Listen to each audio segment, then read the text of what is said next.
নমস্কার, রান্নাঘরের মহারানীতে তোমাদের সবাইকে স্বাগত। আজকে তোমাদেরকে দেখাবো আমি দই পরোটা। টক দই দিয়ে কিন্তু পরোটাটা করব।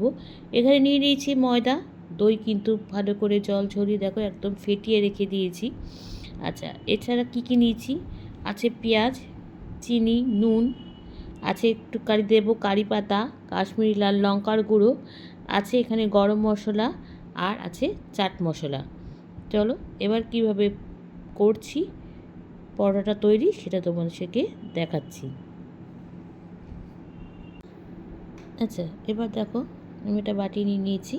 এখানে ময়দা যার যেরকম লাগবে, যার যেরকম পরিমাণ, সেই জন্য কিন্তু ময়দার হিসাবটা পুরো বলছি না, আমার যেমন লেগেছে আমি সেরকম ময়দা কিন্তু এখানে নিয়ে নিয়েছি। আচ্ছা, এবার ময়দার সাথে এবার যা যা আমি উপকরণগুলো নিয়েছি সেগুলো কিন্তু আস্তে আস্তে মিশিয়ে নেব, নিয়ে তারপরে কিন্তু এটাকে ভালো করে মেখে নেব। দেখো এখানে দিয়ে দিচ্ছি নুন, চিনি সবই এবার একসঙ্গে নিয়ে খুব ভালো করে আগে মেশাবো। তারপরে কিন্তু এটাকে অল্প অল্প জল দিয়ে যেভাবে আমরা ময়দা মাখি সেভাবে কিন্তু ময়দাটা মেখে নেব। এবার দিয়ে রাখো, এবার আস্তে আস্তে কিন্তু মিশিয়ে খুব ভালো করে কিন্তু ময়দাটাকে এবার মেখে নেব।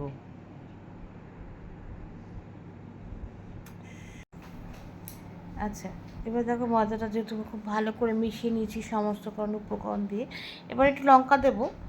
লঙ্কাটা দেবো হচ্ছে যেহেতু আমরা মানে বড়রাই খাবো সেই জন্য লঙ্কা দিয়েছি। আর যদি বাচ্চারা খায় তাহলে কিন্তু লঙ্কাটা স্কিপ করে যেতে পারো, কোনো অসুবিধা নেই। একটু লঙ্কা দিচ্ছি তাহলে খেতে বেশ টক টক মিষ্টি মিষ্টি ঝাল ঝাল খেতে ভালো লাগবে।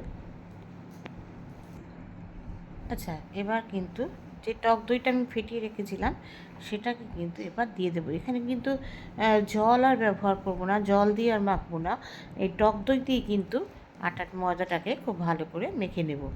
আর বেশি জল দেবো না, তাহলে নরম হয়ে যাবে। আর দইটাও কিন্তু আস্তে আস্তে অল্প দিয়ে আগে মেখে নেবে, মানে বেশি নরম করা কিন্তু যাবে না।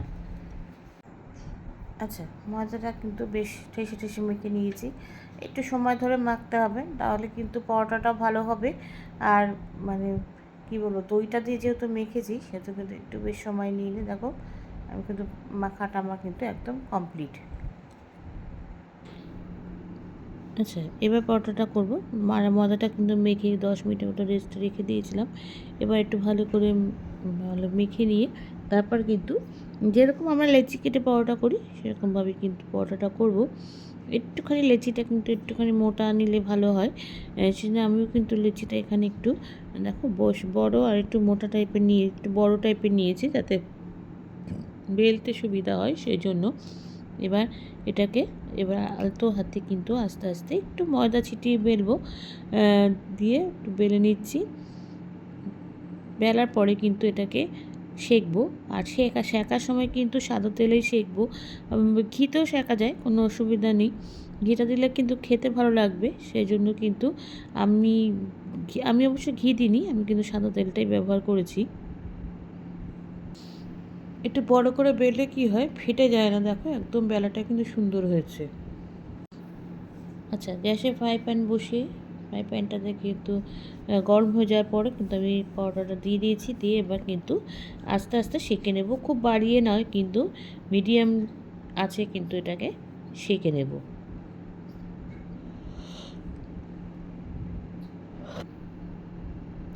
আচ্ছা, আস্তে করে সেঁকছি আমি কিন্তু এবার একটু তেল দিয়ে দিয়েছি, সাদা তেল দিয়ে দিয়েছি, দিয়ে এবার কিন্তু এটাকেও ভালো করে সেঁকে নেব।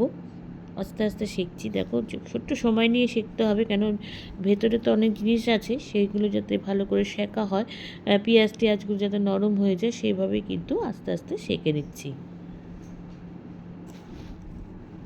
হ্যাঁ, সেঁকা হয়ে গেছে।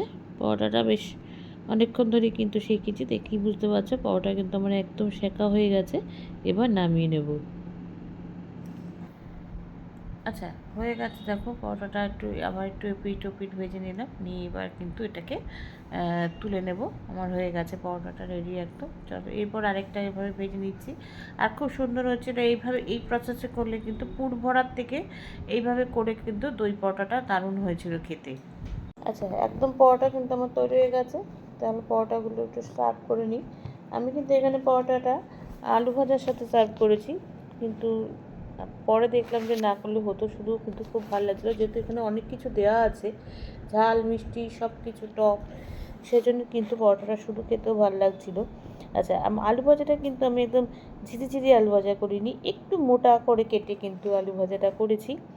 আর এর সাথে কিন্তু একটু রেখেছি রসগোল্লা, যেহেতু একটু মিষ্টি ঝাল জিনিস খাওয়ার পর একটু মিষ্টি জিনিস খেতে ভালো লাগে, আর লঙ্কা পেঁয়াজ সঙ্গে। এভাবে কিন্তু একদম আমার থালাটা সাজানো হয়ে গেছে। আচ্ছা, হয়ে গেছে আমার একদম দই পরোটা। খুব সহজভাবে করেছি। পুর দিয়েও করা যায়, কিন্তু পুর দিয়ে করে আমি দেখেছি ওটা ফেটে যাওয়ার চান্সটা থাকে বেশি, তাই এইভাবে করে খেতে পারো। খুব সহজে বানিয়েছি, চটজলদি ভালো ব্রেকফাস্ট, স্কুল টিফিন। তাহলে আমাকে কিন্তু জানিও অবশ্যই লাইক, কমেন্টস আর শেয়ারের মাধ্যমে। তোমরা যারা আমার চ্যানেলটাকে সাবস্ক্রাইব করে আমার সঙ্গে রয়েছো, তাদের জন্য রয়েছে অসংখ্য অসংখ্য ধন্যবাদ। যারা করোনি তারা প্লিজ চ্যানেলটাকে সাবস্ক্রাইব করে আমার সঙ্গে থেকো। তোমরা সবাই সুস্থ থেকো, সাবধানে থেকো, ভালো থেকো। চলি, টাটা। দেখা হচ্ছে পরবর্তী নতুন কোনো রেসিপিতে তোমাদের সঙ্গে।